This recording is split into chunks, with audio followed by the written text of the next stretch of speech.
Il-fondi Ewropej qed jiffaċilitaw it-tranzizzjoni ekonomika li għaddej minna pajjiżna biex ikollu ħaddiema bħil ġodda f'impjiegi ta' kwalità. Is-Segretarju Parlamentari għall-Fondi Ewropej Chris Bonnet tkellem dwar l-istrateġija tal-Gvern f'dan il-qasam waqt żjara fil-kumpanija Siemens Farsins Ġisk fejn intlaqa' mill-kap eżekuttiv Norman Aquilina.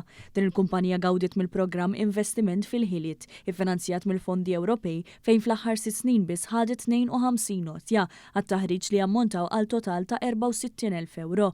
Permezz ta' korsijiet relatati mal-finanzi, ir-riżorsi umani, il-management u l-ħili tal-professjonisti speċifiċi, aktar minn 570 ħaddiem ingħataw taħriġ. Mill-Fondi Ewropej snin 2014 sal-2020, il-Gvern alloka aktar minn 7 miljun euro għat-taħriġ tal-ħaddiema f'pajjiżna, b'sessjonijiet fi klassijiet oħrajn fuq il-post tax-xogħol kif ukoll taħriġ individwali personalizzat u anke online. Dan l-investiment intlaħqu ma' 38,000 ħaddiem.